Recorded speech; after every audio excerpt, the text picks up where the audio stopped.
What's going on, guys? It's RS Vaughn with my co-host Spiked here for the Chair Guys What's up? podcast. And I just want to get into Yes, it, man. We have a very special guest for you guys today, a fellow as YouTuber. always. Why don't you introduce yourself, man? Sure, I'm Papa Squat. Coming at you. Yes. That's what I That's do at the beautiful. beginning of all my YouTube videos, so I figured Yeah. I should do it here. And actually, just for those who don't know, like, who are you? Who is Mr. Papa Squat? Do you want to know the real me? Well, let's get through the YouTube you first, Sure. right? And So yeah, I'm not the asking for anything about you personally if you don't feel that comfortable, but yeah. No, I'm not hiding from anybody. Yeah. No, I actually, it's funny. I started doing my YouTube channel during the pandemic because I was bored out of my skull, and I've always been a big fan of hip hop and rap. Not from the earliest days, but it was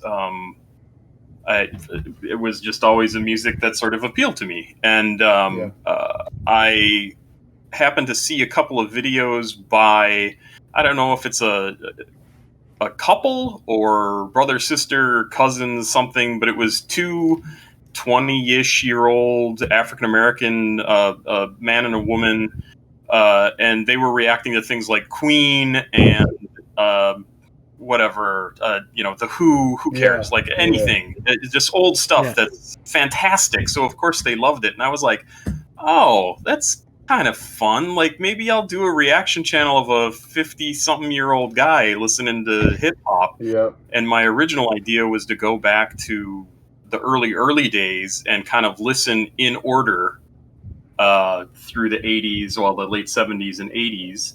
And it sort of has changed over time to being a lot more stuff being recommended to me as opposed to just the stuff that I was finding on my own. And it's turned out to actually be super interesting to me, and it seems like to other people too. Yeah. So Yeah, Sure. because I just want to preface that your biggest video, for those who don't know, his biggest video right now was him reacting to 12 Stout Street by RX Poppy. And it's funny, yeah. And that video, I mean, if you guys go and watch it, Papa Squad is just devastated listening to that song, as anyone should be, as it is just a very emotional song. oh yeah.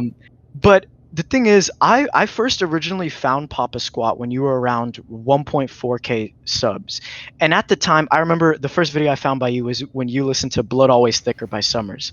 So I Oh, yeah. wasn't there in the beginning, but I found you really early on. And then I saw you start to get posted on TikTok a lot. Yep. But I wasn't seeing a lot of credit thrown towards your way. But then eventually people just started finding out, and you're now at 14,000 subscribers. A lot of your most popular videos have well over tens of thousands of views, and so you're here now, and you kind of upload a lot. So I'm glad that you actually prefaced that, what made you want to start the channel, because that was my question. But I'm Yeah. just curious, because I notice your upload schedule is like you upload like 5 to 10 videos within like late night. Like, is there like a method to your upload schedule? Like, how do you do it? Like, No, I because I started this just kind of on a lark. I used to just do one video a day, and it was, I would find something, I would react to it, and that was it. And then as I've had more and more people recommend things to me, I feel like I need to put more out just so I can get through all of it, because I literally have, I mean, 60, 70, 80 pages of recommendations from Wow. people just leaving things in the comments. do you keep it in a And document? I do. Does Wow. that, is it effective? No. Yeah. But I do have a really sizable document that I can always refer back to, and if I want to find something, great. And I did start putting in PayPal and things like that, so if people want to send me money, that just tells me they really want to hear this, they're willing to give me a couple of bucks for it, and I don't care what they send me. And that just means I'm going to do it within the next few days. And I'm actually at a pretty good point right now with all those reactions, that I don't have too many on the list at the moment, and that's going to be good, because I wouldn't mind getting back to just reacting to whatever strikes my fancy. Mm-hmm. And I tend to do maybe one or two of those a day anyway. But yeah, it's I forget what the original question was, but why I release things how I do. I spend about an hour a day doing it, and it kind of depends on how much I end up talking. But it's about an hour. I record whatever 3, 4, 5, 6 videos, and then upload them all at the same time. Put in all the information on YouTube that it wants, and then as soon as they're ready to go, I post them, and that's it. Yeah. So I don't record ahead of time, like far ahead of time, unless I'm going out of town or something, and I don't listen to the songs ahead of time, so I don't have any idea what things are going to be, and that's pretty much it. I mean, it really is, hour and a half a day that I spend on this. Yeah. Yeah. Okay. That's okay then. That makes sense because I see you upload at like 12:30 p.m. sometimes like 1 a.m. and I'm like, Oh yeah. I'm Yeah. also on Pacific time, so that would be oh, that's true. You're much like a earlier couple for hours me. back. Yeah. You're right. You're right. Okay. Yeah, because I see you upload all these videos late at night, and I'm like, I just think it's funny that there's this guy here uploading all these videos of like you listening to Lil B and stuff like that really late at night. And I Yep. think it's really interesting. You pretty much take any recommendation. I've seen Oh, you yeah. done the most ultra hyper specific niche internet artists and everything. Like, do you ever think at some point you want to like just maybe lay off it for a bit and do like some of the stuff that you love? Because I remember a lot of your old videos, you're doing really old school rap. Like, Yeah. you're doing you were doing. I remember I saw you doing R2J, but you also doing like Sugar oh Hill my God, why Gang. am I? Flash. Yeah, Sugar Hill Gang. There you go, Yeah. Cool Yeah. Keith and stuff like that. Like, do you ever want to make sure like you can still preserve some of that, or you're okay with just doing all of this ultra internet niche stuff for a while? Like, Yeah, no, I'm fine doing whatever, and I kind of view all of it very much as kind of a web. So like Yeah. everything is connected in some way, right? And right now I'll use the word stuck, but I don't mean stuck. I'm sort of in this place of people are recommending a lot of, like you said, niche sort of musicians and artists, and eventually those will branch out into other things because everybody is connected in different ways. And I'll hear a song and get reminded of something else, and then I'll listen to something related to that. So yeah, and I like to also interject some of the old music, which I actually haven't done any old music in a while. But there's a list on, I think it's on rateyourmusic.com that just kind of went through and lists, I don't know, like the top 25 or 50 songs of every year through the 80s and Yeah. probably beyond that. But I've been working through that list, and I'm only in 1983 right now. So wow. yeah, Actually, are you a Rate Your Music user? Like, do you No, use it? not at Oh, all. you aren't. You are. No. You just kind of go stalk the site a bit. Yeah, and Okay. I just Googled for, hip hop and rap songs from the early 80s, and that was a good list. So I've been using that, and it seems to be really some great stuff off of there that I never heard before. Yeah. So Yeah. Speaking Are of, you actually? You go ahead. Oh, go ahead, Vaughn. Okay. No, go ahead, Vaughn. All right. Yeah. Speaking of older music, I'm definitely curious, like, what some of your favorite artists are, like that maybe you grew up on, or like you just listened to like before you started this channel.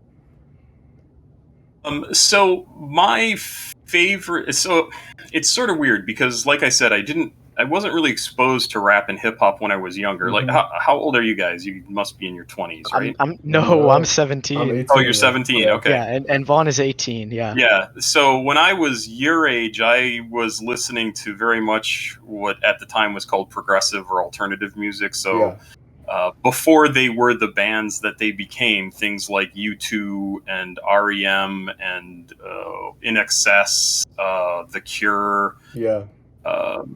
all that sort of stuff. And I also loved bands like The Police. I love Sting. I love the Talking Heads. I mean, all the classic kind of alternative music from the Yeah. 80s that then very much became a lot more popular later on.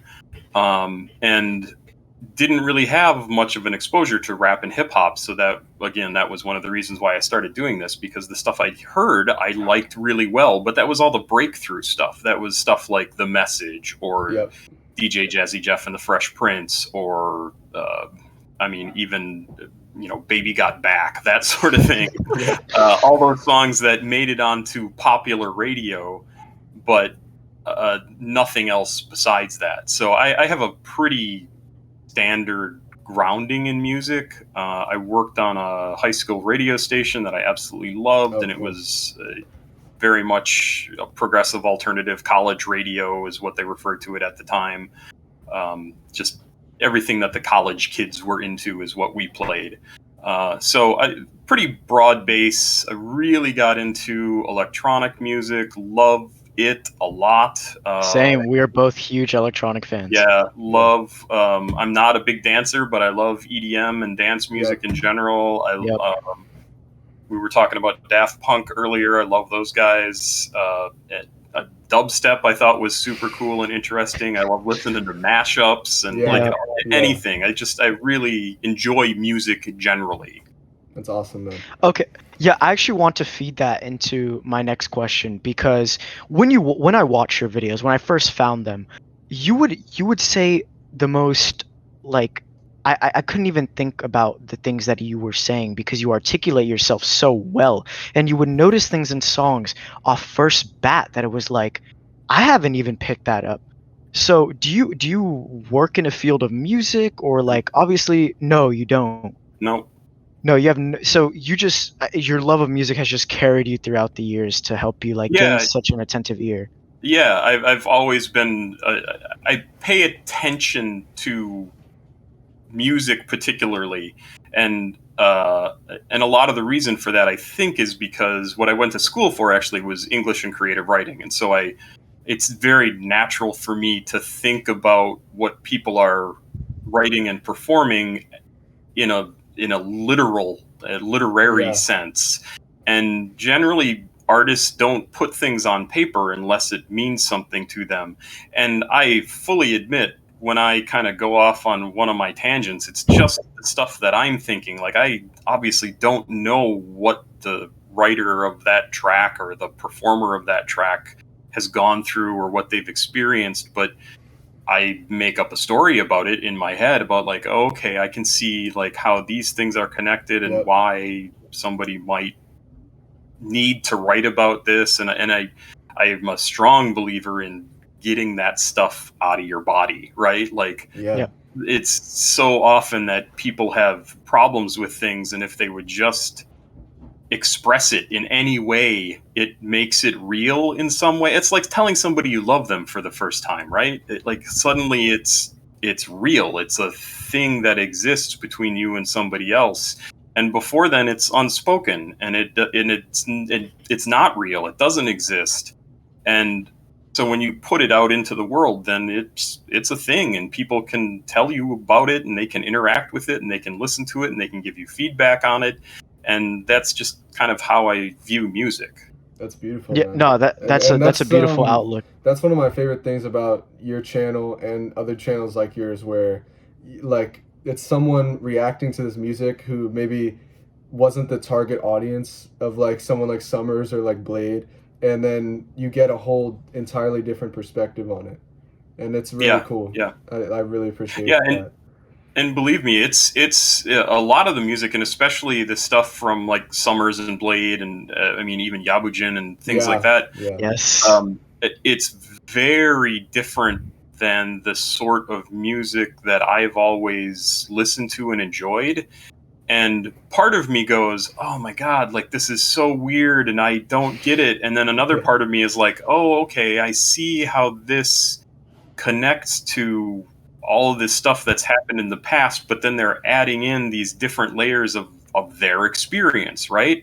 Yeah. Like, I can't say it's bad, because that's how they're expressing themselves and putting their stuff into the world. Yeah. And so I have to kind of consider, like, okay, so why would, and you'll see me ask myself that often on the channel, like, why would they do this? Why would they start a song this way and then completely change after the first 30 seconds into something different? Like, what are they trying to do? Are they trying to set up an expectation and then break it?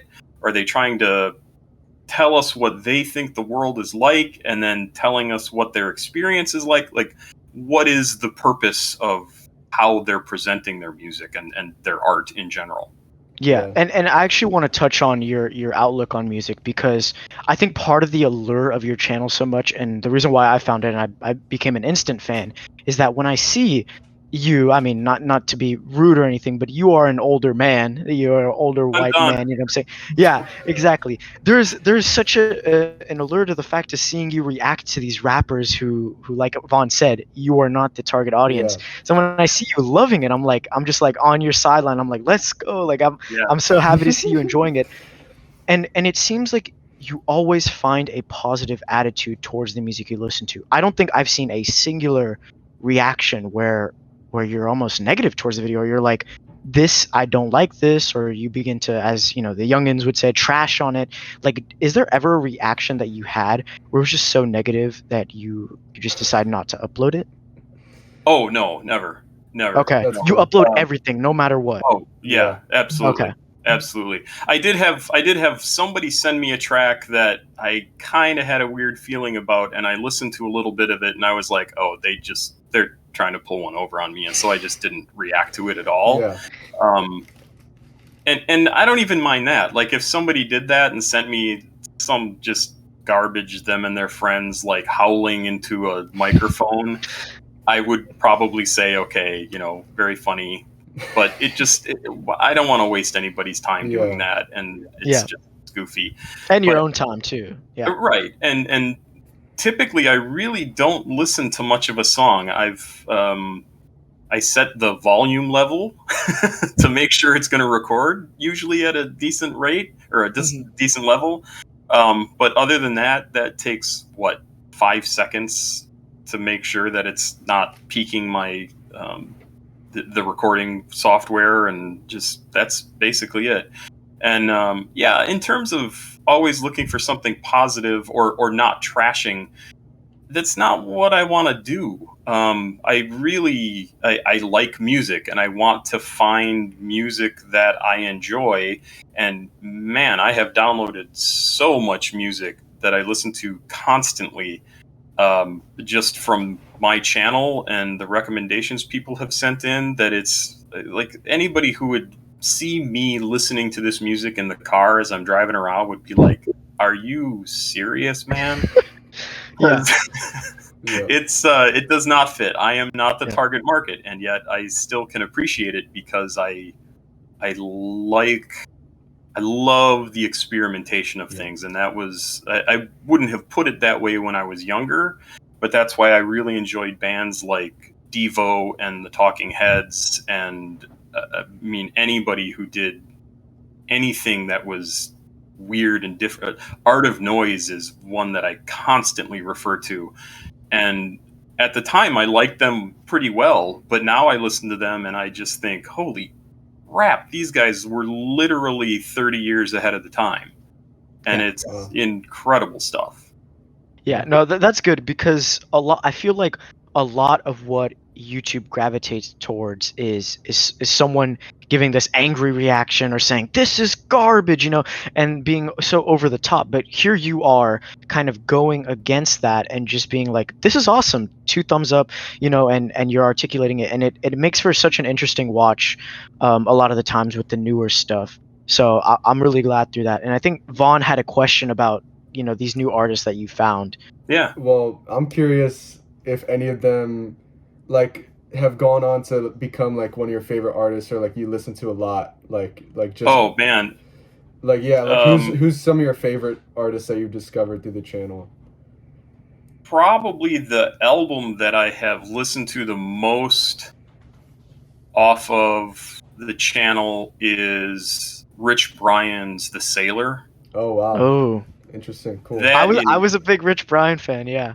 That is just an absolutely fantastic. Sorry, my phone is now near my mic, so hopefully it's not going to cause any issues. But that was such an amazing album. Let's see what else I've got downloaded here. I really do want to get through more of Blade stuff so that I can actually download some full albums, because right now I just have like individual songs. Because I don't want to spoil anything, so that if people recommend things, I haven't already heard it. You did like a full Exeter reaction. Like, Yes. is Exeter in your rotation at all? Yeah, Like, yeah, that's here somewhere. I don't remember exactly where, but it's definitely on here. And but yeah, that Rich Brian, I've probably listened to the Sailor a dozen times in That's the awesome. last couple of months, and Yeah. just one after the other after the other. Yeah, I must have downloaded a bunch of other stuff, so I don't see anything right off the bat here. But yeah, I've almost everything. I just put my phone on random with all the downloaded songs, and so I've been downloading a lot of the music that I listen to on the channel, and it comes up a lot. yeah. And I want to do a follow up to that question. Okay. Are you a concert goer? Do you go to concerts? Would you say? No, I would probably say I'm not a big concert goer. I would love to go to more concerts, and I'm thinking about maybe going to see the Gorillaz in a couple of weeks when they're here in Seattle. I really wanted to go see Snow the Product when she was in Seattle, I don't know, 3-4 months ago. She is just absolutely amazing. But I did not think I wanted to do that. So Yeah. it's although now I'm dating somebody who is a big concert goer, and she would love to go see more concerts. So I may end up going to more. So you're not against the idea of going to concerts, right? Like you were. God, no. Okay. I mean, during the pandemic, it was much iffier. Of course. Of course. But no, I've had friends who were musicians and supported them by going to see them in concert at like the Crocodile, which is a bar in town. So yeah, I enjoy it. I love live music. Went to see Erasure like 10 or 15 years ago. That was an incredible set that they put on, and yeah, lots of great stuff. Are there any other highlights at concerts? Who else have I seen? I grew up right close to Alpine Valley in Wisconsin, so went to see the Monsters of Rock in the late 80s, early 90s. Not my type of music. I am not a hair band guy. But saw U2 the Zoo TV tour, which also was more exciting for me was seeing Big Audio Dynamite, which is I think Joe Strummer from The Clash, who formed his own band, and that was a great show. Let's see who else. I've seen some other some other 80s bands. God, I can't remember the name. It was over in Seattle a couple of years ago, or a number of years ago now. Mirror in the Bathroom. Whoever did that song. I'm not sure. I don't remember. I would not we sure. Don't have to dwell on it. Yeah, I don't know either. Yeah. So. No, but I want to get to the real like hit of the question. It's like, let's say for example, right? Could you see yourself going to a Rich Brian concert? Could you see yourself going to a Blade concert if Blade becomes one of your favorites? Yeah, absolutely. I mean, I think I would absolutely see Rich Brian or Blade if they came to town. It would be definitely a draw. It would really just be a matter of how much the tickets cost. Yeah, well, luckily I remember Blade not being too expensive. I remember right? Last time it was pretty cheap for Blade. So. Yeah, really? I don't know what your price point is for an expensive concert ticket, but I think it was no more than what, like 50, Vaughn? Oh, dude, it was like $30. Yeah. There you go. Wow. Yeah, no, it's a smaller club though, so if they go bigger, because they're not, it might get more expensive, but but I mean, they're small artists aren't going to charge that much, so yeah, I just wanted to see because I think it would be funny because I don't know if you've seen what Drengang fans like to go by the name Drainers. I don't know if you've seen what Drainers look like, dress like, but it's very much, it would be to say at the very least, you would be a sore thumb in the crowd. So it's just funny, this idea of you being at a Blade concert, because it's a very much visual experience. You would probably get recognized. Absolutely. I feel like you have gained a somewhat like cult status to TikTok, and like I see you get posted on subreddits all the time for a lot of these artists. Really? Yeah, it's very funny. Reddit is not something I've ever gotten into. It's okay. Reddit is not. Yeah, it's okay. Seems like Reddit. a huge time sink that I just don't want to deal with, because I've had friends who spend hours and hours and hours on it, and I'm like, I don't need that. As somebody who probably has ADHD, I would just lose so much time that it wouldn't even be funny. Absolutely. But yeah, no, it's just it's glad to see that. Hey, hopefully I can see you at a Blade concert. Hey, Think, I would love. In fact, I hadn't even thought about looking to see a bunch of these artists if they come through here. But Seattle is I such a mean, hotbed for music, so Seattle's huge. Yeah, so I think they did. I'm pretty sure they went to Seattle. I think they yeah. came to Seattle not too like a few Yeah. months ago. I mean, yeah, you're very fortunate to be living in Seattle because we live near Washington D.C. So I mean, that's also a Oh, nice hotbed. yeah, But I mean, Seattle is Seattle. So right. yeah, no, that's great. And then our last question, or actually, I suppose, do you ever plan on creating more content than like just the reaction, or like this is basically all that you plan on doing? Well, certainly for right now, this is even what I'm doing now is more than I ever planned on. Mm-hmm. Just doing whatever 3, 4, 5 videos a day. I think 6 months ago I said I don't think I ever want to do more than one video a day, and now I've been doing at least 3 videos a day for months. Yeah. And it really is a matter of how much time I have, and I have a day job that I love. And if this ever got to the point where it makes me enough money that I could spend more time doing things for it, I would absolutely do that. Yeah. I can't rely on that actually happening. So, and I'm not 20 years old and can take a risk to do something like that. Absolutely. So I just need to kind of do what I can do, and if people want more than that, then I need to be able to support myself in some way to make that a reality. What you're doing now, and I would love to do it. Pretty amazing. I mean, you upload a lot, so it's it's still great. Yeah. Yeah. No, because I'm assuming your videos don't get monetized, right? Or do they? They can't. Yeah, that's what I assumed.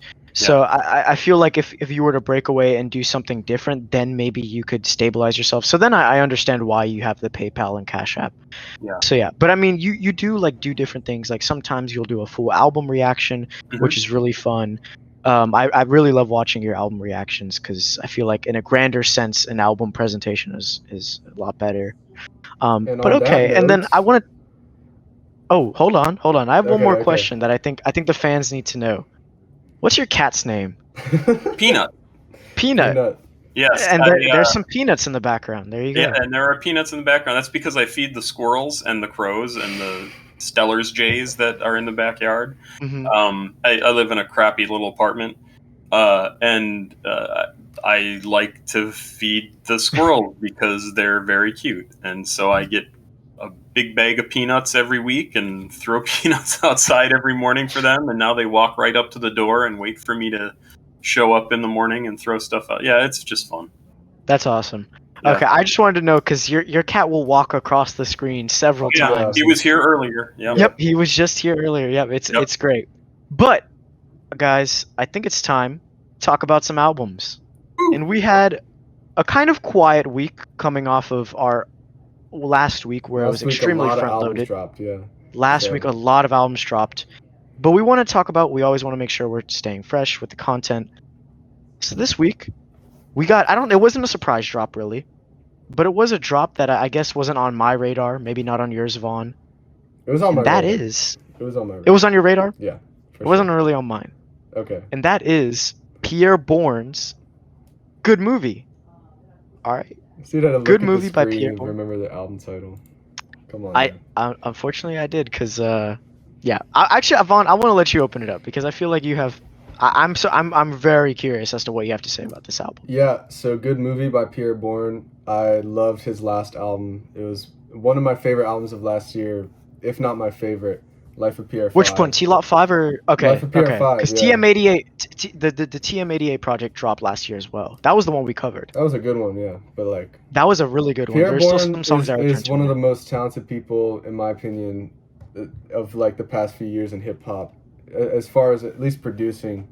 And I was excited for this album. I wasn't like he drops a lot of little projects here and there, so I wasn't banking on this being like my album of the year or anything, but I was excited for sure.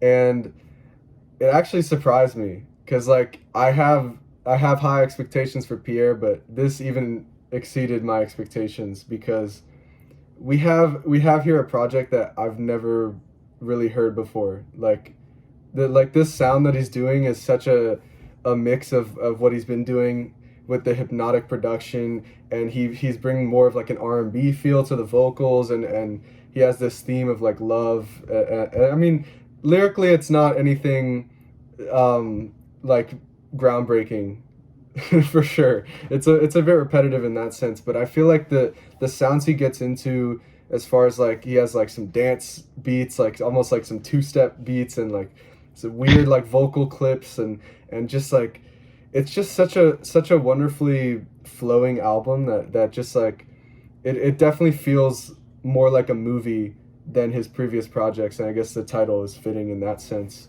And it's just like I find it really hypnotic, and like and just like chilled out, and like really just pleasing to listen to. And I mean that it's not much more complicated than that for me. It's just really nice to listen to, really good hooks, like catchy hooks, DJ in the car, and like stuff like that. The That's a features great are, track. yeah. That the tracks. If I can jump in, Yeah. tracks. I think it was Cat. Come on, what are you doing? I had them on my phone because I was listening to them in the car. Tracks 6 through 11 are like the best tracks on the entire album, probably agree. and I especially loved Cat. Yeah.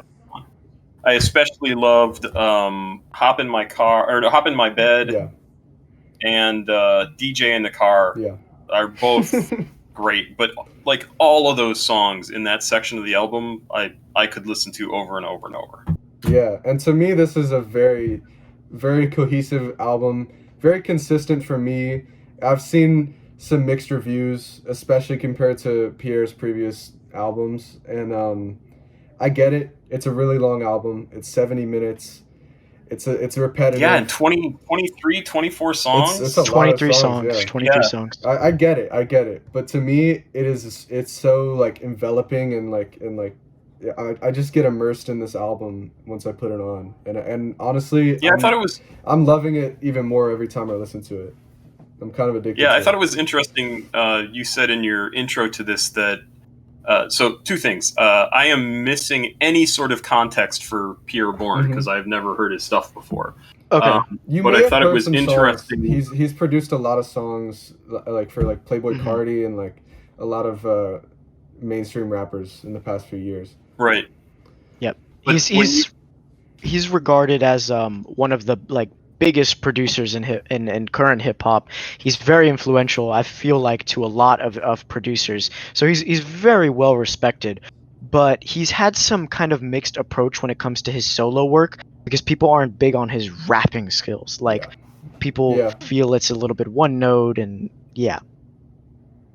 Yeah, when you said in your intro, Vaughn, about kind of hypnotic, my one complaint that I was going to have about his lyrics were he tends to kind of get stuck on a phrase or a couple Yeah. of phrases and repeats and repeats and repeats. Yeah. But I think just by you saying the word hypnotic, I think that makes it actually make a lot more sense to me. Is it's something he's trying to do as opposed to not being a particularly good lyricist. Yeah. But I There may be a think mix of your both. answer to that is well, it could be some It of could be a both, mix but of both, but Yeah. like I said, the songs like 6 through 11 I thought were yeah. great. Love Hop in My Bed. That's probably my favorite song on the album.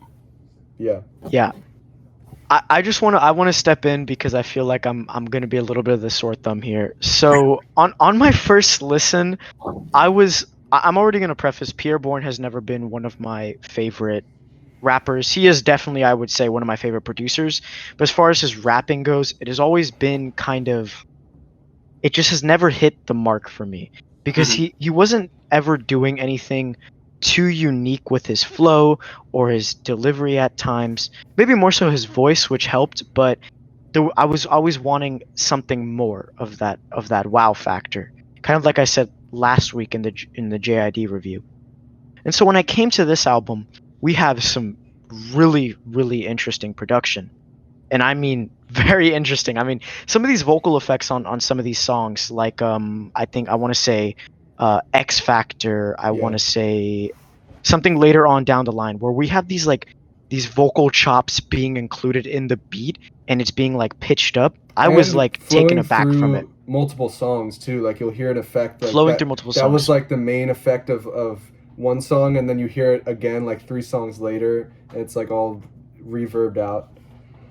Yeah, it was just a matter of like I was just taken aback, and so on my first listen I just wasn't having it with this album because I was getting tired, because Papa Squad is right. I forget which song it is, but there's a song where he just repeats the same bar like over and over and over and over, There's and a few songs, yeah.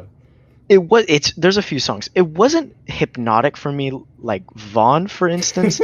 It was just more so kind of tedious, and especially on the fact that this album is really just about him loving someone, but yet at the same time he's still like seeing someone on the side, several women on the side. So I'm like, it just felt off to me as far as like I didn't know where he was going with it. I don't expect Pi'erre Bourne to give me a concept album. I don't. But I would at least hope he's like kind of staying on the same note and not kind of giving me this conflicting thing, because I would be okay with that. But it's just every song is kind of about like just the same kind of topic, and like with a slight twist on it. Like, I don't know, maybe he'll throw in a McDonald's bar here. I know that there's one where he was like steak and cheese, that's a McDouble. I don't know, something like that, right? but they're like, I would be happy if this was something like, for instance, Honestly Nevermind. And I know it's funny I bring it up, haha, but that, like, when we look at songs like What I Gotta Do, DJ in the Car, I could definitely see Pi'erre Bourne doing a full dance album. But then we have this like melodic R&B stuff, and it's kind of just getting hodgepodge to me, that even though it's very cohesive, I just kind of I'm trying to pick up the sticks, and then I'm kind of getting like I'm getting pushed behind, and I'm kind of falling behind. But then I finally had like a second listen, and I started to appreciate it a lot more. There's some songs I'm just really not that big about. Pisane, for example, I think Don Toliver's performance, he just kind of fell in and out. That's fair. Which there's only 2 features on this album too, which I think honestly he could have benefited from a little bit more features, because then we look at Young Nudie, for example, on Moving Too Fast, and that's great. I'd say a fantastic feature. But yeah, like I just really wish there was a little bit more here to chew on. There is production wise, but lyrically it's kind of falling short for me. So I think this project is pretty good, and I think on return I might love it more and more, because I am starting to get that. But for right now, I can't see myself returning to a vast majority of these songs, other than like Papa Squad. Papa Squad landed it completely right.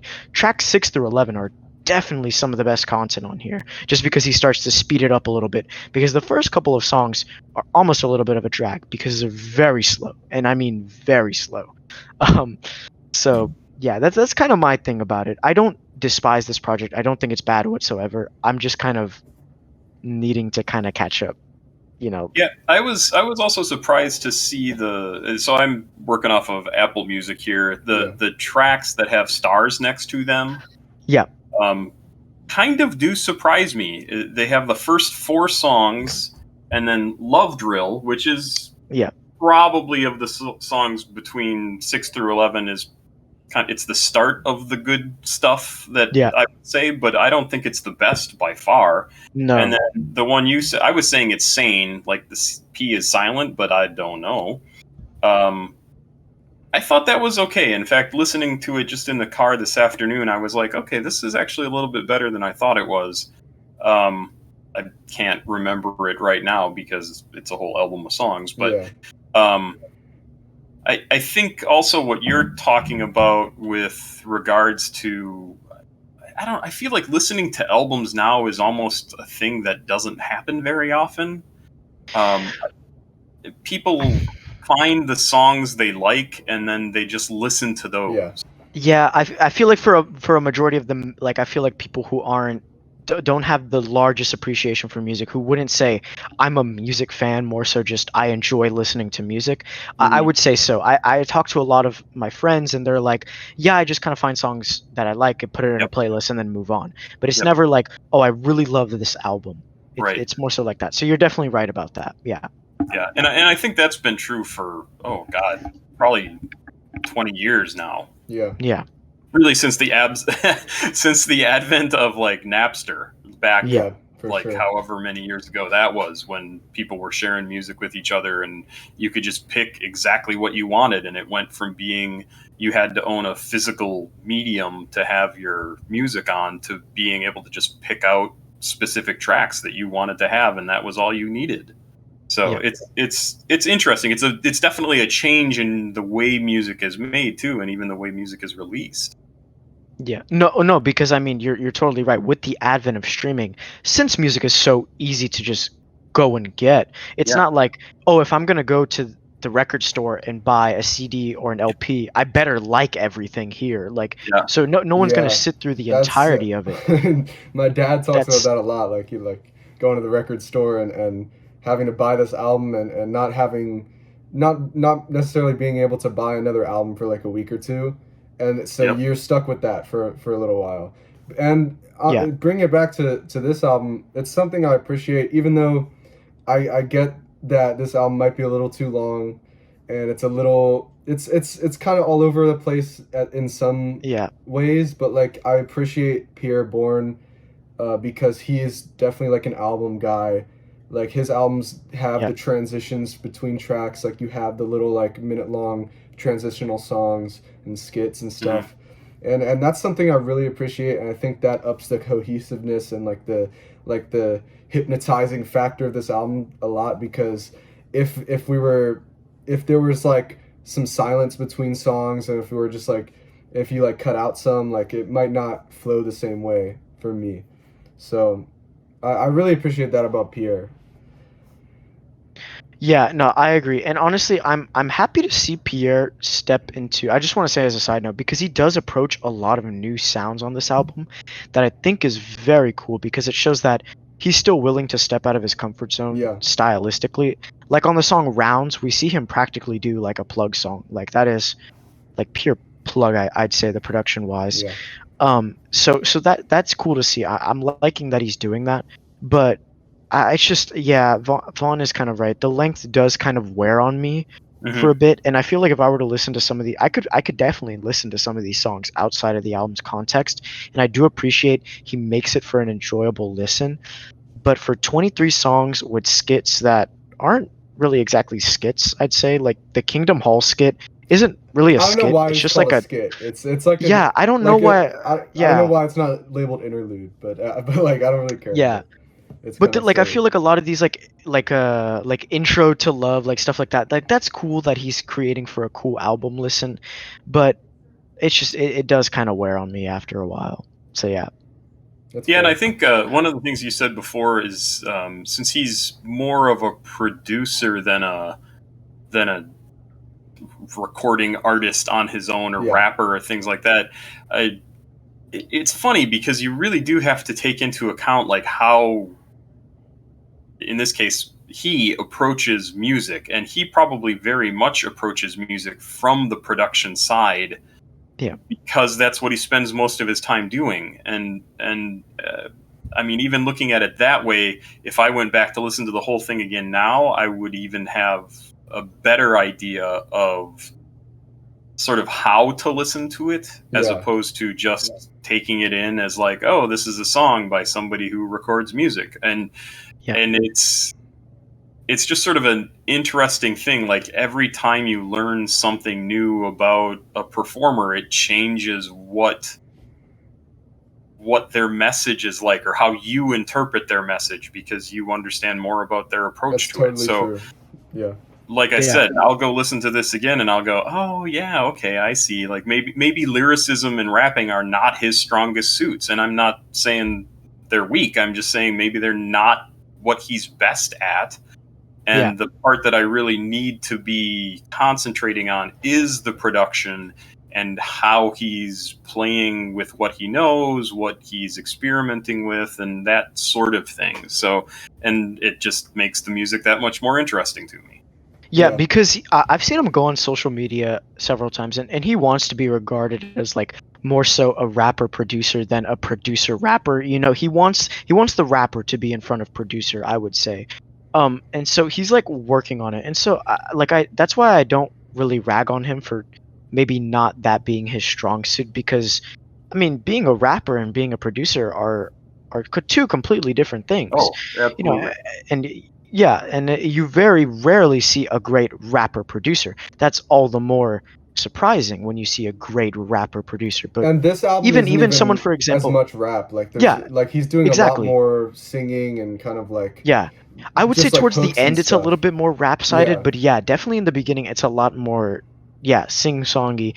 But yeah, like we don't see that often. And so I think him wanting to kind of be added to that list is great. And I think it's very, very cool. But yeah, like I said, I have a little bit of flaws with this album, but I think once time continues on, I think I'll probably begin to appreciate this album a lot more. Because you are right, like it is very cool, Papa Squat, to see what he is doing as far as the production, and then how he wants to add himself into that with his lyricism and his delivery. Because he's kind of, I would say, I guess deadpan might be the word. Like he doesn't exactly have a lot of inflection in his voice at He times does on a on lot of some of these tracks, but beats. He sometimes it's very like one note. sometimes it's minimal. Yeah, it's very minimal. And so that's why some of those songs drag on a little bit long for me, especially when he's repeating the same line over and over, because there's not a lot of change to what he's saying. So yeah, in that sense, yeah, those are kind of more of the problems with me. But I think what's presented to us here, a lot of these beats are really, really cool, and I kind of do want to come back to them and see that. So yeah, no, but I think it's time we move on, because we still got another album to talk about. But before we do, we got to give ourselves top 3 tracks. So I'm gonna let Vaughn go. Vaughn, I want you to give me your top 3. I will say it's kind of a hard album to do that because it is so Yeah, like I just sit down and listen to the whole thing. But yeah, definitely DJ in the car has to be my favorite. yeah. And Hop in My Bed is up there as well. And then third would probably be I really like Kevin Hart. I really like Kevin Hart. You see, I think Kevin Hart was the one where he repeats the same word for a while. I'm not I 100% can't sure. remember. I just remember each time I listened to the album, I would look at my phone and it says Kevin Hart, and I was like, wow, this one's really good. It's Yeah, definitely it's just like it's kind of like a haze of an album in a way. Like it's like not a lot of tracks stick out on their own to me. It's more of a unified experience. But yeah. you can go ahead. No, that's fair. Yeah, I can't remember what the song was, because it was just, like I said, it was kind of wearing on me hearing the same line over and over, because the line wasn't even that like interesting. It was just kind of like a line that I felt like should have been said and moved on. But anyways, that's fair. That's a great top 3. My top 3, my favorite song on here, I didn't even really talk about it, but or I did. What I Gotta Do is my favorite on here. I think that beat is so That infectious, and one's I think insane. that Yeah. the way he actually like adds to it, I loved what he did there. And like I said, that's what I said. I think he can make a dance album, and it would be great. Like it would be a very, very good. My next one is Moving Too Fast. I gotta Mm. always With Young love what Nudie. Nudie brings to the table, because Young Nudie is just fantastic. I feel like he's a very versatile rapper that can slide on a lot of beats. And it's always great to see some Nudie and Pi'erre production always. And then Pi'erre being on the track as well. And then finally, yeah, I'm gonna have to give it to DJ in the Car. I think that's the song that a lot of people are Yeah. loving. Just looking through the shout box on Rate Your Music, it's very much DJ in the Car, Hop in My Bed. Like people are really loving those 2 songs specifically. So yeah, Papa Squat. What about you? Give us your top 3. Yeah, I mean, you guys have definitely said 2 of them. Hop in My Bed and DJ in the Car. And in fact, DJ in the Car, I was just thinking about today. I was like, man, I would love to have had him work with somebody else to make that song more, like even more dancey, Yeah, because that could really be just a great sound and song. And it is really good. I like it as it is. I just want more of it. Yeah. And I don't know what my third song would be. Like I said, kind of tracks 6 through 11, Yeah. I thought were just fantastic. So What I Gotta Do, Where You Going, Superstar, Love Drill is a little iffy of all of those. Probably What I Gotta Do would be my third if I had to pick one. Yeah. No, what I gotta Fair, do is fair. just, it's really infectious. And then again, DJ in the car, like that 2-step is just, it's very effective. Like he definitely nailed it on the head. Well, and it's also such a great idea for a song, right? Like Yeah. you get in an Uber and somebody's got awesome, like it's just Yeah. a fantastic idea for a song. Yeah. No, that's fair. I have not been in a lot of Ubers, but a lot of them that I've been in have not been the greatest. So This I is would greatest song love choice. to hop. Yeah, not the greatest song choices. I feel like if I hopped in an Uber and that was playing, I think I'd have a good time. I'd give Yeah. 5 stars. Yeah. Yeah, But- I've only had 1 or 2 Ubers that the person, it was a late night Uber, and they were definitely like, "We're gonna get you home, and it's gonna be fun." So That's that fun. does make for a much more enjoyable ride. Yeah, I mean, I watch, like, it's funny. I kind of, whenever you're kind of up late at night and you get sucked into like YouTube, rabbit holes. I like watching like Uber drivers who like kind of record videos and they just have fun with their I guess guests in their car. Yeah. So yeah, I do love those videos. So I kind of get what you mean. But ladies and gentlemen, it's time we move on because we always got a classic to talk about. And this time, I will say, ladies and gentlemen, I feel like we have a genuine classic for you guys this week. Yeah. A lot of the times, the classics we talk about are more so, a cult following, a cult status of a classic. But this time, this is a genuine classic, something that people grew up on, And that album is Combat Rock by The Clash, picked none other than by Papa Squat. And so, Papa Squat, talk to me a little bit. Why is this a classic? Oh, What does man. this album mean to you? So, well, this is also kind of a funny album. So when this came out, came out in 1982. So I was 12 or 13, depending on if it was August or not. Mhm. This was also the heyday of MTV when they actually played videos. Like, I think MTV started a year or 2 before then. And heavy rotation for Rock the Casbah. Yeah, One of the tracks on the album. classic track. Yeah, and just great stuff. And this is really when I started to get into music. Oddly enough, right as I turned 13, right? And so I had no history with The Clash. I didn't know about London Calling. I didn't know about Sandinista. I didn't know really about their punk origins. And I find this album interesting because I think it got a lot of crap from the Clash purists. Yeah.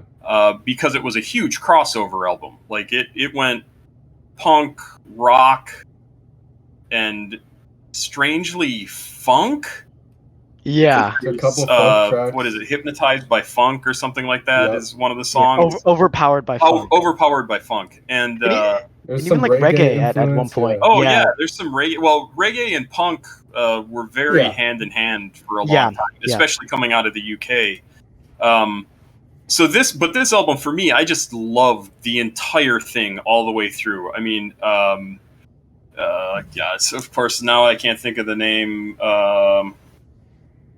I really love Know Your Rights is absolutely amazing. Should I Stay or Should I Go is the song everybody's going to know from Stranger Things, because when Will was trapped in the Underdark or the Upside Down, he was singing it. And Straight to Hell is still one of my favorite songs. Yeah. Overpowered by Funk. I don't even know where that came from, because you don't think of a punk band from the UK who's doing an album that's very rock influenced, then throwing in a song that pulls really from like the disco and funk side of music that was just super popular 5 years early.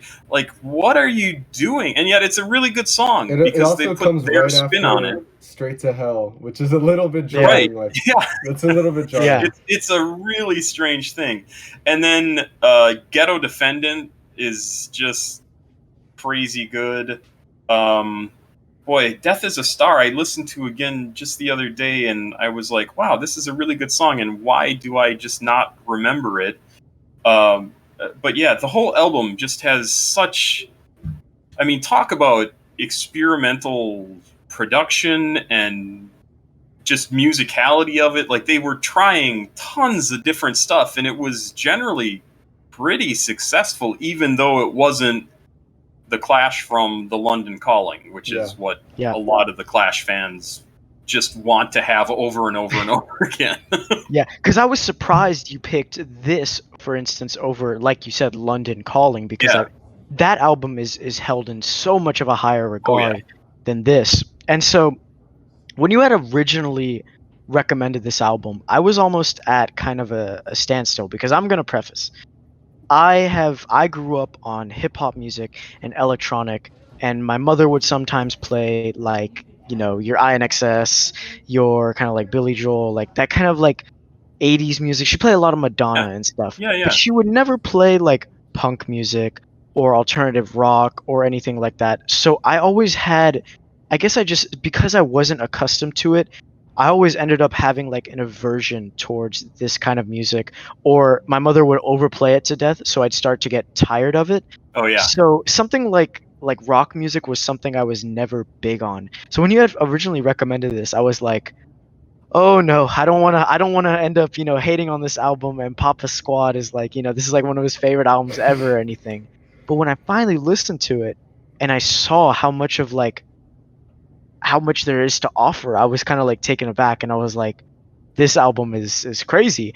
Because my favorite song on here, I'm just going to get it out the way. My favorite song on here is probably Straight to Hell. Because when I got there, I was like, what is going on? But the drums and the drums, the production, everything is so weird, and his vocal delivery too is just so bizarre. Not to even talk about what he's talking about. I was just so taken aback that I was finally like on board in my seat, ready to go. Because like, the album starts off with Know Your Rights, and it's like, okay, I see, you know, they're gonna, this is punk, right? Like, I see where we're coming. That's more of a London Calling song, and then it goes off the rails, like, pretty quick. Then we had like Car Jamming, and I'm like, okay. And then of course I know Should I Stay or Should I Go? Because when Stranger Things came out, I was like, okay, this song is good. Like, let me add it. You know, young me was listening to it.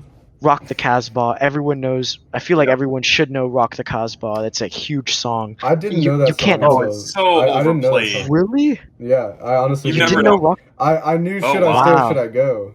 Of course, but like, I didn't know it was so huge until I looked on YouTube. I can't tell if I can't originally pinpoint where I knew Rock the Casbah from, but I could have sworn it's obviously a pop culture reference back then, but like, I don't know, I can't remember if it was in a movie or something, but I just knew about that song for some reason. But yeah, and so then after those 4 songs, I suppose, I was just ready for anything. And then, like I said, we get to Straight to Hell, and I'm just like, okay, what's the rest of it? And then we get to tracks like, for instance, Sean Flynn, which is really cool, almost very much in that kind of that reggae sense. And like Papa Squat said, we get overpowered by funk, where I'm like, the cover and the music and the album title, it's not connecting. It's not making sense here. It doesn't at all. So then I'm thrown for a loop, because I didn't have radio music, because I was recently on a trip. I actually listened to this album hiking through Shenandoah National Park. I was listening to this, and so I was just kind of like taken for a loop, because not only am I hiking, I'm sweating, I'm just kind of like, I'm getting worn down. I was then just listening to this, and this was just kind of like that pick me up that I needed.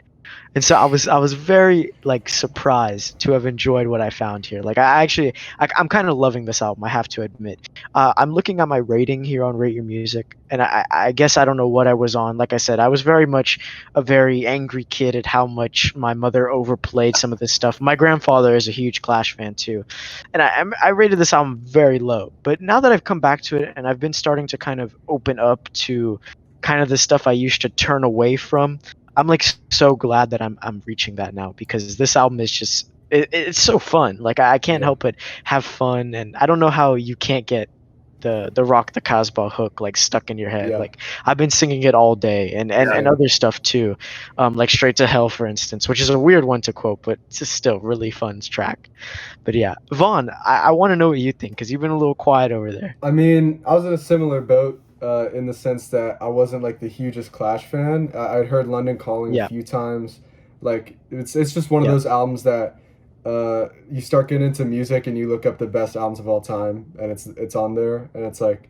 So Yeah. I'd heard it a couple times, but I was never like the hugest fan of it. And going into this album, I was like, I was kind of the same way you were. It's like, oh, I hope I like this because I don't want to embarrass myself.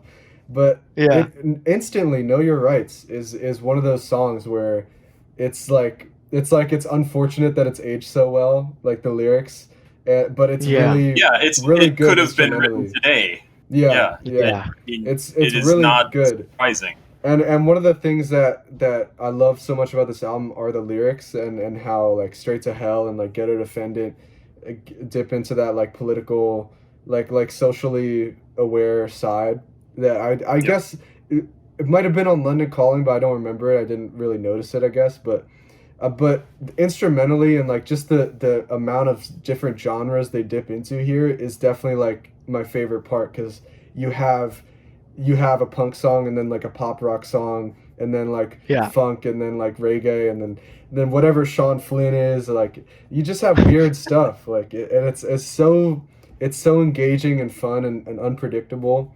and they always nail it too. They always Yeah. like every song is really good. And even the songs that I don't love as much as like Rock the Casbah and Overpowered by Funk, like even some of the other songs that don't pop out as much are like really good. Like so it's a really Really, consistent album. Rock the Casbah isn't really a highlight for you. I mean, No, I no, I was understand saying with that how is a experimental highlight. and cool. I Oh, was saying okay, like okay. like even some songs like other than the Yeah. really like the ones that really pop out like Death is a Star Yeah. and like Adam Tan or like every song is really good. And Yeah, and I the actually highlights could are not have amazing. told. I could not have told you there was a song on this album called Adam Tan until I went to listen to the album again because I don't have it memorized, and I know Yeah. like I know the 5 songs on there that I really love, and the other ones I'm like I don't know what this is called. It's just a song on the album, but Yeah. even so, it was so much fun to listen to this Yep. thing again, Yeah. and I did specifically pick it because it is one of those albums that even at the time people were like, this isn't the Clash that I want to hear. And yet this was the album that really in a lot of ways, brought punk into the mainstream and brought the Clash's politics into everybody's view. And there's always been political music, but Clash has the tagline "the only band that matters," and it's because they were really outspoken and they were also incredible writers and musicians, Yeah. and I think this album is definitely underrated overall, but it was just a really sort of impactful album for me just because of where I was and how old I was when it came out, and it got me to look at punk in a way that I don't think I would have otherwise, and it got me to think about funk, which I hated disco because I was a kid when it was around, and so it was popular to hate disco, Mhm. and the whole thing is just amazing. And then you have I think it was Joe Strummer went on to form Big Audio Dynamite, and what's weird is he samples in one of his most popular songs from Big Audio Dynamite one of the tracks from this album, which is really strange, but it works fantastic.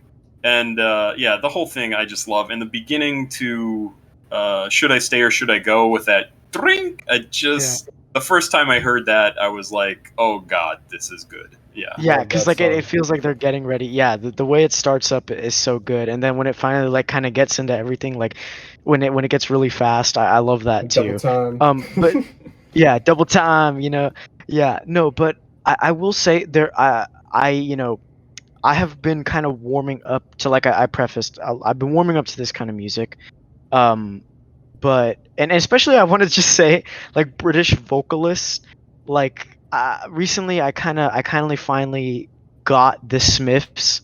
For the longest time I couldn't really get the Smiths, Oh yeah. didn't like Morrissey whatsoever. I mean, how could anyone like Morrissey outside of the music and stuff like that? Yep. But then I finally like started Yeah. to understand the more downside songs, and I finally checked out like Hatful of Hollows, and I was like, okay, I'm getting it. I'm getting vocalists from the UK, because I feel like for us they can be a little bit more harder to get into. I mean, I get it. We have the likes of like Bob Dylan or something like that, who is also very eclectic and strange, you could say. But it took some time. So there are some songs on this album where I'm a little bit like for instance, Red Angel Dragnet. It Mhm. was one where I was like, oh, okay, like give me some time with this one, and I'll pick it up. And then on second listen, yeah, I completely had fun with it. So it's just one of those things where it was like it's still fun to see that like I'm still growing as a music listener, and I still have a lot more room to grow. Maybe there's some other artists that I've been known to not like that I should go back to. Yeah, So yeah, I was going to say before when you said that about revisiting this album after having kind of not the greatest start with it, yeah, is I think you will find, even as you get older and even the next few years, if you revisit older music that you may not have liked in the past, you'll have a better understanding of where it sits in context to everything else. Yep. yeah, Because I've certainly found that even in just reacting to the music that I do on my channel, is I definitely try to look at the music from where it is coming from, and that totally changes what I think about it and why I think it's good or bad or why I'm indifferent towards it. Is just understanding like, oh, okay, so this is the sort of music that was popular at the time. This is what this album was trying to do, either the same or differently, or how they were trying to warp it a little bit, because that's what everybody's doing with every song or every track that they come out with, or every album that they come out with, is to sort of add to that conversation and do something different to stand out from the crowd. And that gets us from, Rock the Casbah all the way to Thinking About You from, who was that, Summers, or who did I listen to the other day? Anyway, but Thinking any of the, About like, the You, Plug NB stuff. And Yeah. I don't know. it's I know the Frank Ocean song, but I'm not sure if that's what you're talking about. no, it's not that no, one. it was Frank Ocean, yeah. Ndoa and Isaiah TG. That's what you That were was it. thinking of. That was it. Yeah. Yeah, But yeah, like the context for the creation of those songs are completely different, and yet they're still part of a continuum that it's just fascinating to think about. Totally. yeah. No, and that's fair. And I think the two biggest artists that I've been so entirely critical of was, and actually recently I just want to mention, like, I have been really growing. Like I remember we had to review, because for a while we do an album where we let our fans pick it, and they like to mess with us sometimes. So we got suggested AC/DC's Back to Black, which you may not think is them messing with us, but I have a reputation of not liking them. But then when I finally revisited that album, I was like, okay, I get it. So now now that I'm seeing like The Clash, for instance, and I'm really loving it, it makes me want to go revisit something like the Beatles, whom Oh yeah. I just don't like at all. I don't get it. I don't like it. But I understand where their influence is, and I understand how much they mean to some people, so I can get that. And that even if I don't end up liking them, I'll still be like, okay, I get it now, though. Like, I understand it. And I do to some degree, but I feel like now that I'm picking up the sticks a lot more, I'll finally get it. And then the other one is, which Vaughn, is huge fan, Radiohead.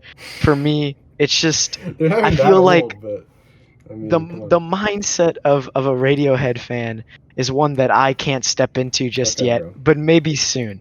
Maybe soon. There's this very funny I want to say it was I can't remember if his name was Patrice O'Neill or Patrice. I want to say it was Patrice O'Neill. Yeah. Yeah, he said one time that the song "Creep" was for like white loser people who want to feel bad about themselves, but in a laughing way, and also said that the fact that like I'm okay with feeling like a white loser sometimes and wanting to Right. feel bad about it. It was very funny. It's a very funny clip. I'm kind of slandering the way he kind of went about it. But it's like, if I can, I'm starting to learn to kind of like shift my shoes and the listener and who I am, because I feel like that's a very important aspect of music that not a lot of us are trying to understand. There are some people who only want to listen to Blade and artists adjacent like that because it's part of their aesthetic. And I don't feel like that's true music listening, because you're not comprehending it, you're not trying to understand it, it's not helpful. And that's where you come in, where it's like you're always trying to understand it, and Yeah, it's great.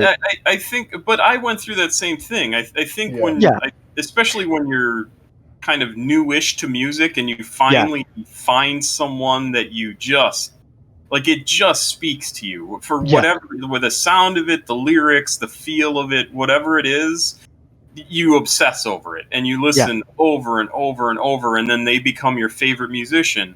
And then what what I think ends up happening is you expand into other types of music because people adapt and do different things and you get exposed to more, but then you get a job, you get married, you have kids, you get divorced, you get married again, you have some more kids, you ruin your life one way or another. Like, you have all this other crap going on, and so you miss out this huge section of, like, this is what I liked before, and I still listen to that music. And every now and again, you hear something new that you like, but you don't really see the whole spectrum of music. And so then when you hear this stuff now, like me reacting to the music of people who are your guys' age, it's not made for me, but I yeah, can still listen to it and go, oh, okay, because I've listened to music throughout the last 40 years.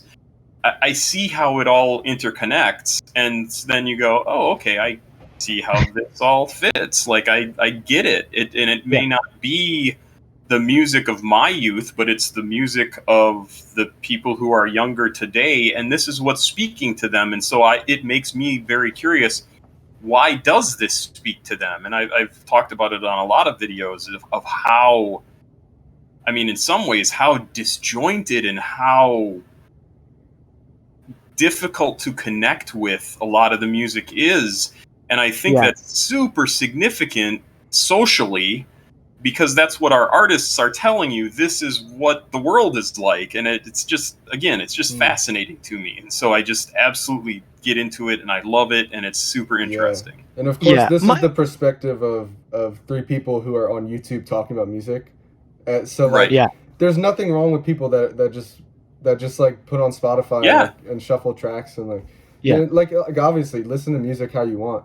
I think that's the beautiful thing about art in general. Yep. It's, I mean, it's like, it's simple, like everyone knows this, but like truly everyone hears everything differently and experiences everything yeah, differently and gets different things. So I yeah. feel No, like that's absolutely. kind And of, that's built into like how we appreciate art.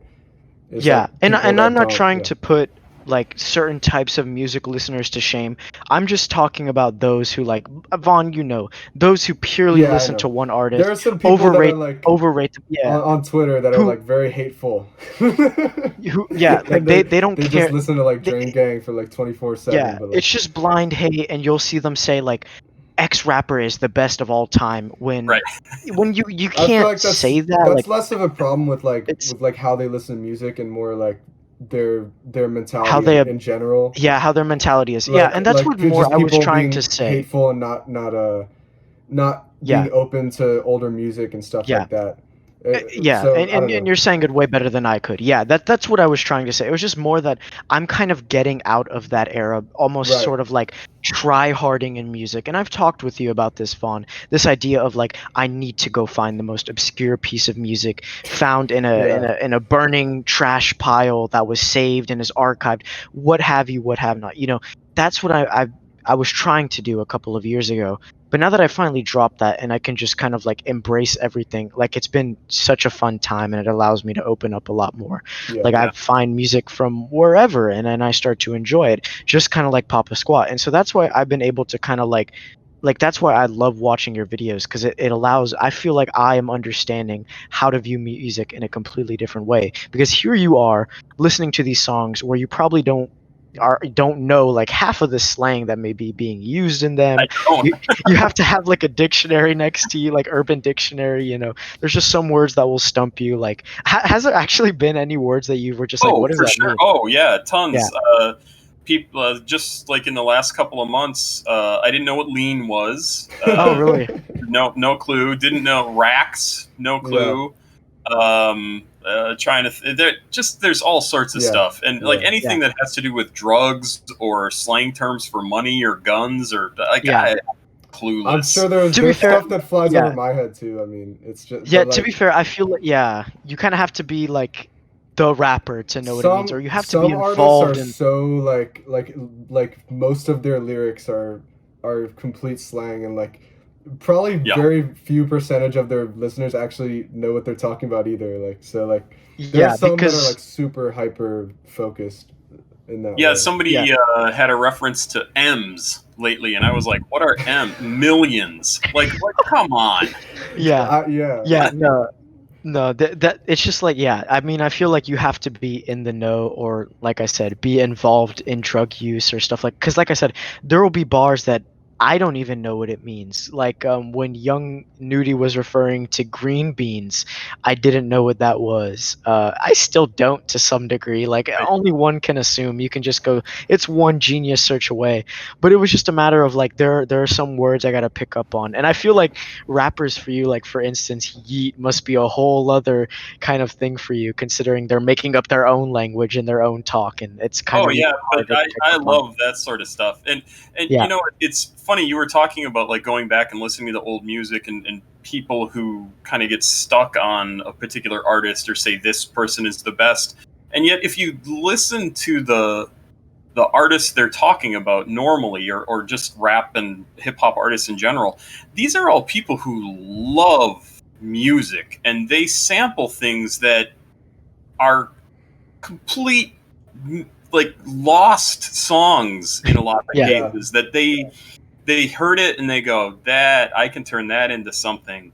And like, so if they're fans who say like they're the best and nobody else matters, that's just not true, because they're they're being influenced by everything they've ever heard to turn what they think and what they're trying to create into something new.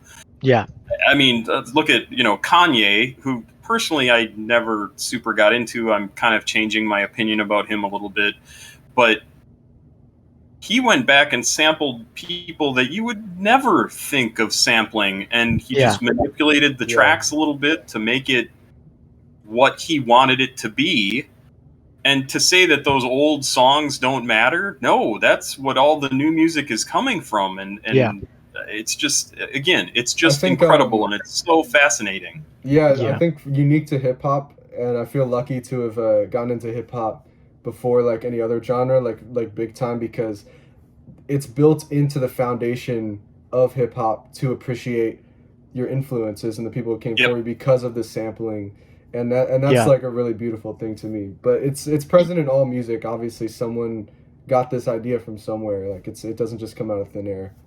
No, and I think I like Vaughn said, like I said, I grew up, I think from the moment I could speak, I already knew lyrics to Tupac songs. I knew lyrics to like Kanye songs, and those artists interpolate certain aspects of old stuff, and it was like it gives you a really big appreciation to hear a sample, because then once I finally started to really dig into electronic music, that's not a foundation. It's almost like it's a principle to sample in electronic music. Mm-hmm. You look at I'm not sure if you're familiar with like the Avalanches or something. Oh my god. The Avalanches, since I left you was one of my we both agree. We all agree. And amazing. I don't know if you're familiar with like the genre plunderphonics, but like you look at it's just a genre in which every sound in it is a sample.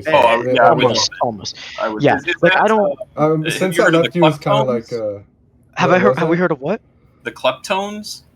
I've heard of them. I think. Let's look it up. Maybe I'd recognize an album cover, perhaps. Is it the Klept, as in KLEPT? Okay, Kleptones. No, I don't think I have. I don't think Yeah, these guys are you should not check that out some of known. them Yeah. stuff. Just some of their stuff. I mean, I think the Avalanches is, especially since I left you, is probably one of my favorite albums of all time. I've Yeah. listened to that I agree. I hundreds agree. of times, and Yeah. it's incredible.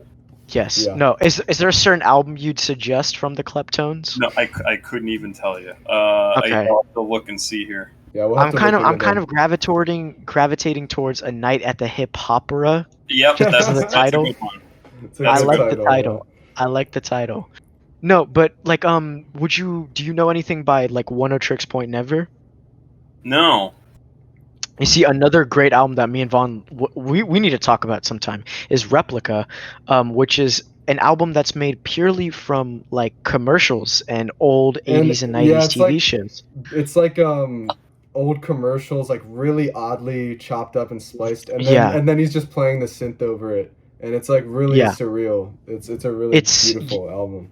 yeah, and it was just a. I remember the first time I listened to it, I was just jarred, and that all relates back to sampling is just like how much a sample can really take something. Yeah. Right. And I mean, yeah, it is a foundation in hip hop since the birth of it. It has been sampled. We've seen artists talk about sampling in hip hop. One of my favorite rap groups, Gangstar, has a section on Moment of Truth where they talk about, sampling and what it means to hip hop and stuff like that. And it's yeah, I completely agree.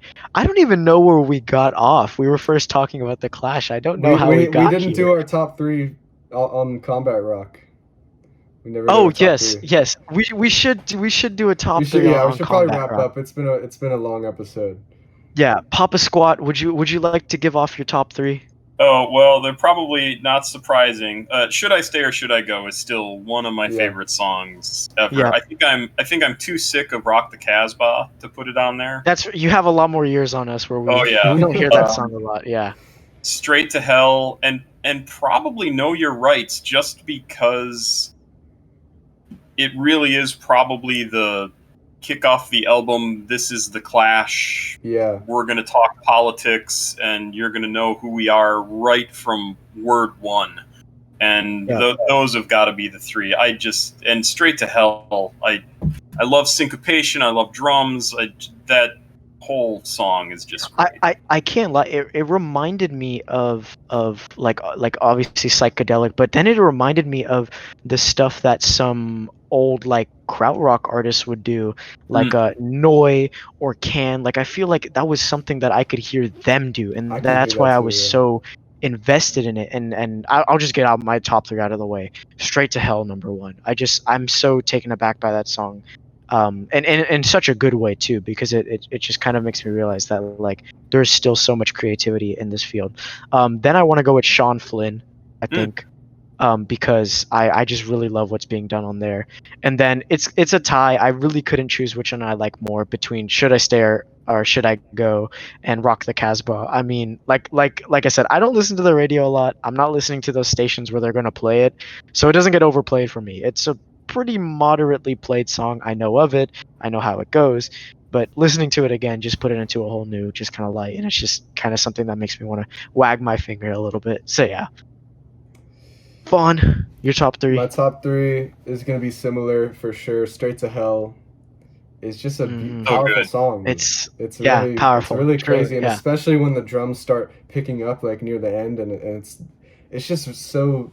I really haven't heard much like it, and the lyrics are amazing, and "Rock the Casbah," just too fun, man. It It's rocks. too fun. Yeah. And similarly, "Overpowered by Funk" is just so fun. I love that song. Oh yeah, Yeah. yeah. So that's my Yeah, top no, three. absolutely. But all right, ladies and gentlemen, that actually, hold on. Papa Squat, we like to do something a little bit here where when we end off, going kind of slow down into our outros. We asked you this in the beginning, but just kind of in a general, what has been something that's been in your rotation a lot heavily? What have you been listening to a lot? Something that you might want to give a shout out to, just kind of something that's been stuck in your head, anything at all. That is a fine question. If you want, we can go to Vaughn real quick while you think, if you'd like. Yeah, No, Vaughn? go ahead and do that. Okay. quick. Actually, I'll kind of talk a little bit because Vaughn is thinking right now. I feel like he's got something that he's been thinking about. I personally, technical difficulties. Okay, that's okay. I personally have been listening to a lot of underground hip hop. Still very much invested in it. A lot more Rock Marciano. Like I said, the Smiths. I don't think we're gonna cover it here on the podcast because it's way past. But this new Domi and JD Beck project that came out, not tight, really fun jazz, like just something to kind of I want to continually listen to, and yeah, I mean just kind of getting more into Mac DeMarco because why not? This old dog is great. So yeah, that's what I've been listening to, and always the same old that I've always discussed on here. Honestly, Nevermind. It's going to be in the rotation all year. I think it's not going away anytime soon. But yeah, Okay. Vaughn, what's been in your rotation? I want to shout out one album that Ooh. I've been addicted to, and that is The Top by The Cure. Super underrated in their discography, man. I've been obsessed with it, and I'm not the biggest Cure fanatic. Like I'm going through their discography right now. Yeah. But so far, this is like this album speaks to me. Like if you're a Cure fan and you haven't listened to that one in a while, I would implore you to re-listen. Which to The wait, Top. what was it called again? The Top? Yeah. Oh, okay, yeah. Huh. I might have to check it out because I've still only listened to Pornography, and not really wasn't a big fan of that one. But Okay. I feel like I gotta go listen to Disintegration, a lot of the other stuff. So yeah, okay. I would say to even go earlier than that. Head on the Door, like some of the really classic stuff, like Yeah. Disintegration, and maybe the album before that, Kiss Me, Kiss Me, Kiss Me. I believe that is Yeah. the one before. That was like the huge breakthrough, over the top. Everybody Yeah. knew it everywhere, and like, of course, that's when everybody starts naysaying, right? As soon as somebody gets popular, they're like, "Oh, I liked them before." Yeah. But yeah, the Cure, and it definitely had its audience even at the time. Yeah. But great stuff.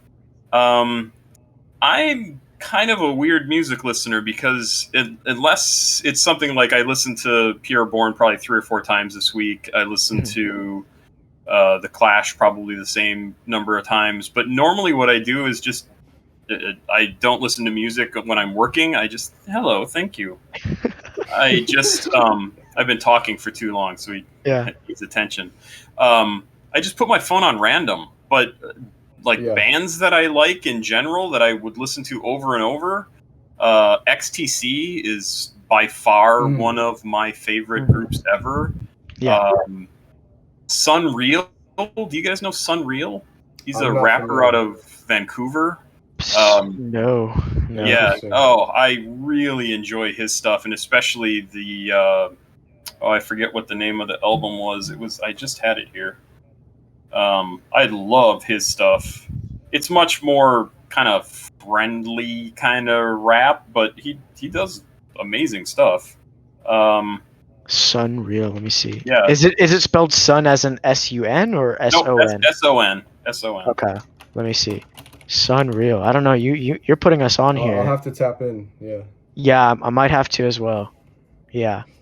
Yeah, I wish I could tell you what album I really like by him, but I'll find it. We don't want to take up. Yeah, any yeah. more of your There's, time. it's okay. It's been a long It's okay. episode. Yeah, we're just gonna say first of all, thank you so much, Papa Squat, for coming on. It's been such a big joy to talk with you. I mean, I think from the moment I think I was with Vaughn when we first found you, and I was like, Vaughn, we need him on. We need him on. And you were like, who the hell is this guy?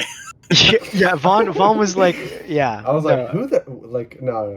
Cause I was I don't know where I was going, and then we just found you, and I was like, we need him on, and it's been so long. Cause but we're so glad you came on. You agreed to do this. We appreciate you so much. This is fun. Yeah, but we want to give a big shout out to you guys. We know we've been on a little bit of a hiatus, but we're back. We should be good. Summer's over. I'm back in school. Vaughn's doing well. But we want to give a shout out. We always do it. You guys already know how it is. Shout out to Todd Edwards. Shout out to Todd Edwards. Shout out to Todd Edwards. We're a big fan of you. We gotta wrap up the episode, man. We gotta wrap up. Ladies and for gentlemen, real. we thank you so much for coming out, watching the podcast. We thank you. Papa Squat, thank you. Thanks Link very to his much. channel if you don't know it. Yes, I don't links know- in I his don't know why you channel. wouldn't know it, but Yeah, come on, guys. You guys gotta know already. Papa Squat, the man. Not so much the myth, because he's not a myth. He's here in the not flesh. really a legend. I think here in the flesh. you're I in the think flesh. I think I you're think a making a legend- good case for You're being making a legend. good case for being a legend. A lot of people are Yeah, gravitating. you're a legend in my book. Yeah, a Oh. legend in my book as well. All right. But ladies and gentlemen, we thank you so much, and we'll see you guys next week. Bye bye. Peace out.